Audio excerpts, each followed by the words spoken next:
Mesdames et messieurs, bonsoir et bienvenue dans cette nouvelle édition du journal sur l'environnement. Voici les titres. Une enquête sur les chimpanzés a été menée dans les monts Nimba en Guinée par des chercheurs de l'Institut de recherche environnementale de Bossou. Qu'est-ce qui en est sorti? Vous le saurez dans ce journal. Un projet révolutionnaire porté par le jeune docteur togolais Kondo Moubarak a reçu l'attention du jury lors de la première édition du sommet Ouest et Centrafricain pour la jeunesse à Lomé. Quelle est la particularité de son projet? Vous le saurez dans cette édition. Également dans ce journal, nous parlerons des avancées enregistrées par le Togo en matière de protection de la biodiversité depuis sa participation à la COP 15 Biodiversité à Montréal il y a de cela 2 ans. Voilà, c'est tout pour le sommaire. Bienvenue dans cette édition.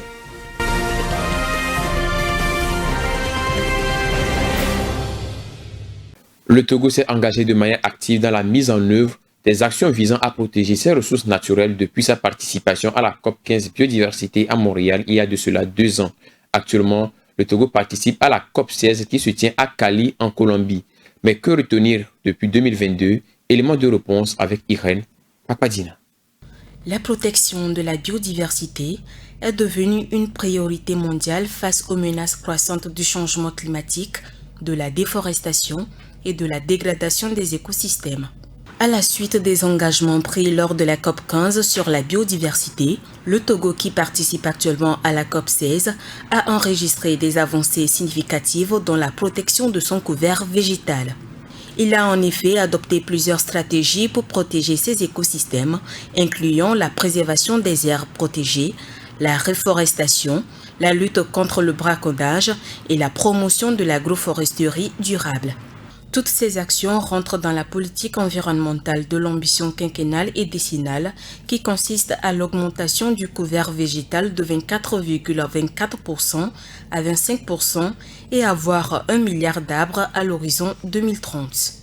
Depuis le début de cette 16e conférence des Nations Unies sur la biodiversité qui se tient à Cali en Colombie, le pays participe activement aux discussions sur des stratégies à adopter pour freiner l'érosion de la biodiversité en tant que signataire de la Convention de la diversité biologique CDB. Alors que les discussions à la COP 16 se poursuivent, la délégation togolaise attend avec impatience les décisions finales qui seront prises le 1er novembre 2024. Ces décisions devraient tracer la voie pour les prochaines actions mondiales en matière de biodiversité. La plus importante concerne le financement des initiatives de conservation dans les pays en développement. Lors du premier sommet Ouest et Centrafricain pour la jeunesse tenu mardi dernier à Lomé, le projet du jeune docteur togolais Kondo Moubarak a suscité l'attention du jury devant les concurrents venus d'ailleurs. Ce projet qui a conquis le jury se veut être une révolution qui pourrait transformer la gestion des ravageurs dans les cultures. Les détails sont signés Honoré Kata. Le Togo s'impose sur la scène agricole africaine grâce à une innovation technologique marquante, fruit du génie du jeune docteur en entomologie appliquée Kondo Moubarak. Son projet innovant a capté l'attention du jury lors du premier sommet ouest et centrafricain pour la jeunesse qui s'est tenu à Lomé. Cette innovation se concentre sur le développement de stratégies de gestion climato-intelligente des bioagresseurs, utilisant des biopesticides associés à l'intelligence artificielle.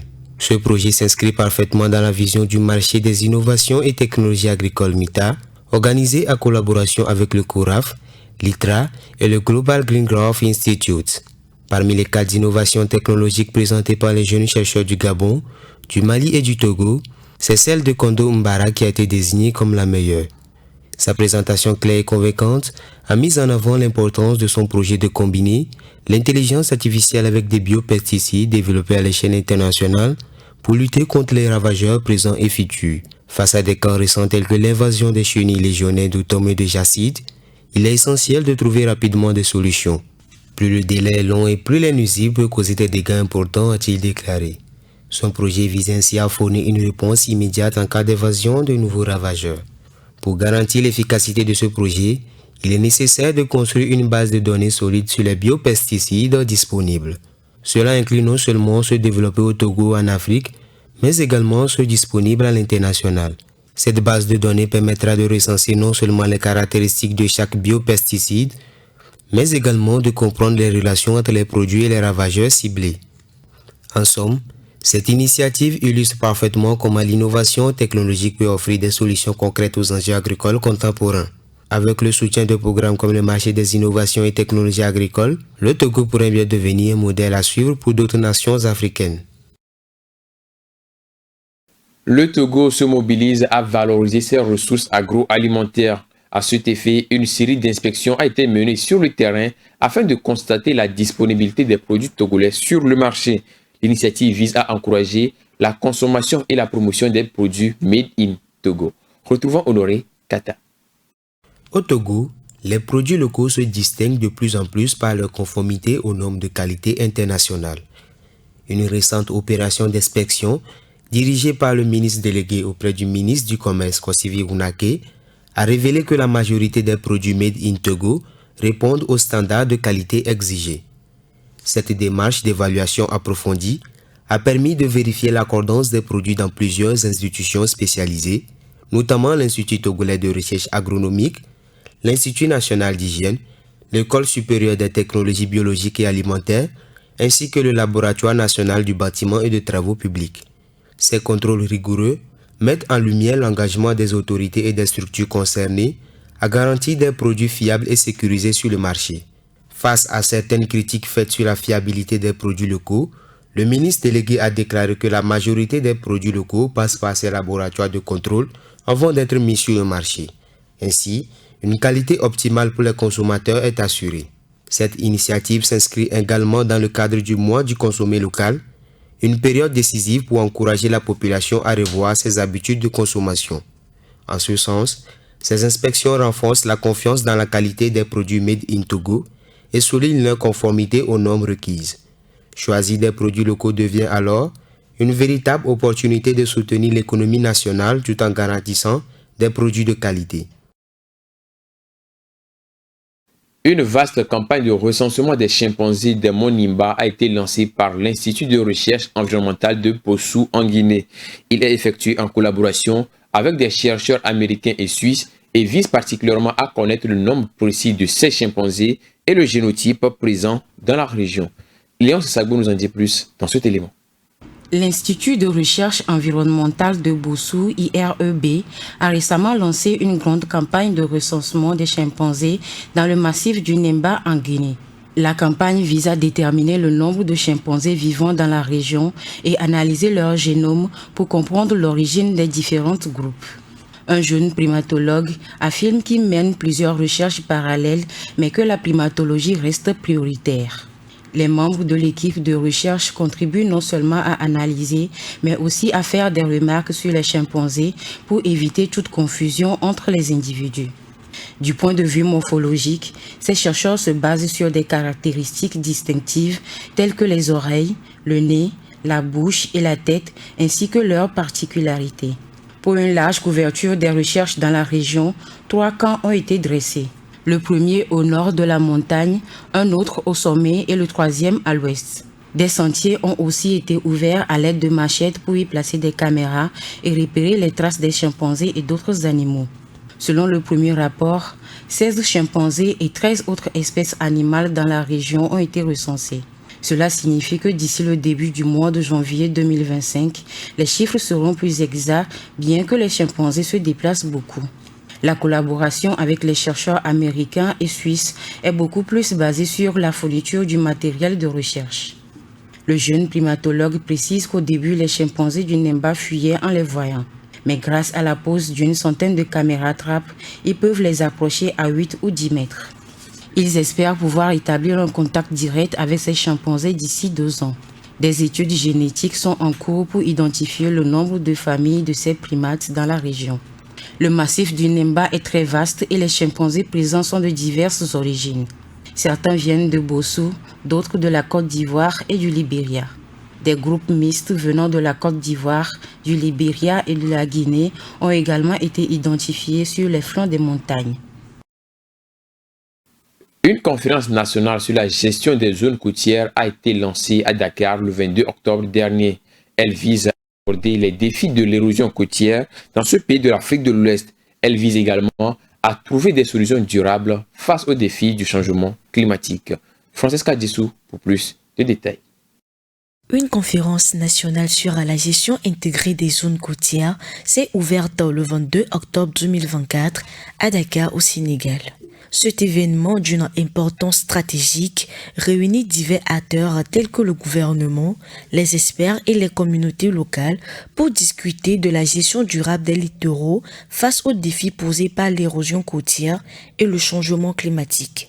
Les participants, notamment le ministre sénégalais de l'Environnement, professeur Daouda Ngom, ont souligné l'urgence de renforcer la collaboration pour protéger les côtes sénégalaises. Au cours de cette conférence, il a été rappelé que des régions comme la Casamance et les îles du Saloum sont particulièrement touchées par l'érosion.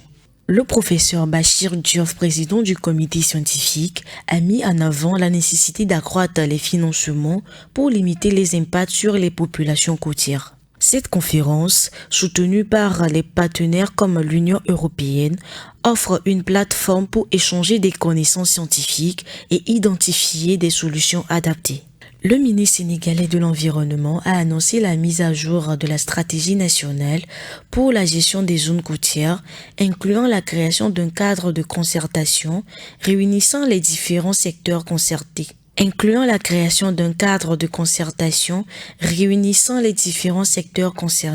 La conférence vise aussi à renforcer la coordination des efforts pour améliorer les mécanismes de financement et soutenir la transition écologique dans le cadre des directives du président Bassirou Diomaye Faye. En France, l'Observatoire national de l'éolien en mer tente de regrouper des connaissances existantes pour évaluer les impacts de l'éolien en mer. 5 nouvelles pistes d'études ont été sélectionnées et bénéficieront d'un appui financier. L'initiative a été lancée en 2022 par l'Office français de la biodiversité. Les détails avec Rafietou Mbereko. Créé en 2022 par l'État français, l'Observatoire de l'éolien en mer est en charge de valoriser les connaissances existantes et de mener de nouveaux programmes d'acquisition de connaissances sur le milieu marin et les impacts de l'éolien en mer sur ce milieu. L'Observatoire a lancé le 15 juin 2023 un appel à projet de recherche porté par l'Office français de la biodiversité et ouvert à l'ensemble de la communauté scientifique ainsi qu'aux bureaux d'études et associations.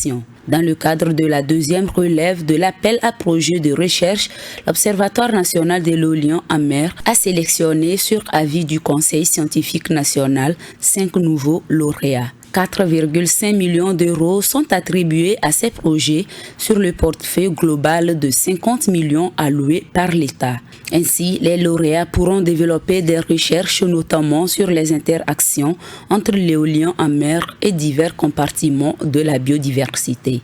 Ces projets déployés sur toutes les façades maritimes de métropole vont permettre de poursuivre le travail sur l'approfondissement de la connaissance et de la réduction des impacts de l'éolien en mer sur la biodiversité, que ce soit les mammifères, les oiseaux marins, les écosystèmes pélagiques et benthiques ou encore les impacts cumulés sur la vie faune ainsi que l'identification des espèces de cétacés. Les projets vont démarrer cette année et se termineront en 2027, voire 2028 pour certains. Des résultats intermédiaires pourront être disponibles dans l'intervalle afin d'accompagner la décision publique. Posons nos valises au Canada avant de refermer cette édition. Au Québec, le ministère de l'Environnement et de la lutte contre le changement climatique brandit un carton jaune contre la multinationale Glencore.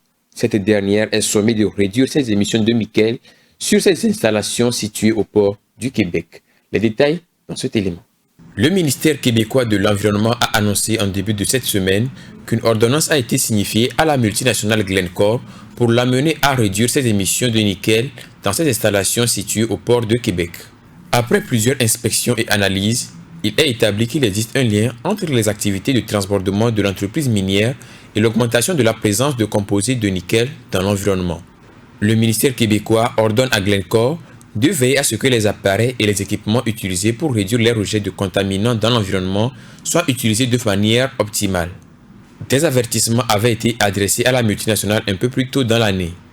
Si Glencore ne se conforme pas aux mesures ordonnées au cours de cette semaine, le gouvernement québécois, par le biais de son ministère de l'Environnement, pourrait lui imposer des amendes. Voilà qui met un terme à cette édition. Merci de votre aimable attention. Excellente suite de nos programmes.